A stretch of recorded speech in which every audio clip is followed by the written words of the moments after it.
एक बार की बात है, गर्मियां बहुत जोरों से चल रही थी। चारों तरफ कड़ी धूप में निर्जन और सुनसान दिखाई पड़ता था। धरती कड़ी धूप से तप रही थी और इसी कड़ी धूप में दो यात्री यात्रा करते हुए आगे बढ़ते जा रहे थे। धूप और गर्मी के मारे उनका बुरा हाल था और कड़ी धूप से बचने का रास्ता भी ढूंढ रहे थे कि उन्हें थोड़ी दूर एक पेड़ दिखाई दिया, जिसे देखकर उन यात्रियों को थोड़ा दिलासा हुआ और वे तेजी से आगे बढ़ते हुए उस पेड़ के नीचे पहुंच गए और फिर अपने सामान नीचे रखकर पेड़ के नीचे लेट गए और आराम करने लगे। जब उन दोनों यात्रियों को थोड़ा आराम हो गया तो एक यात्री ने कहा, यह तो बहुत बेकार पेड़ है, इसमें तो एक भी फल नहीं लगते, यह किसी काम का भी नहीं है और इनकी लकड़ी का भी कोई उपयोग नहीं करता है।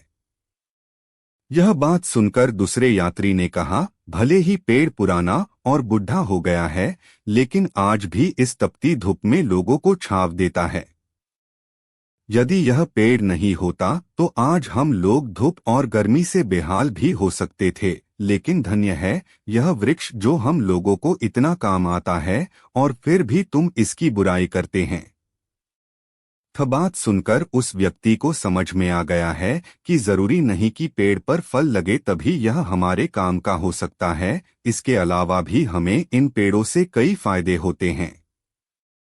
नैतिक शिक्षा, ईश्वर की बनाई हुई रचनाओं का अपना महत्व है, कभी भी हमें इनको फायदे और नुकसान के नजरिए से नहीं देखा जाना चाहिए, और क्योंकि प्रकृति के यही आशीर्वाद हम सभी के लिए वरदान साबित होते हैं। तो आप सबको यह कहानी यात्री और पेड़ के महत्व की हिंदी कहानी कैसा लगा? कमेंट में जरूर बताएं और इस कहानी को शेयर भी करें।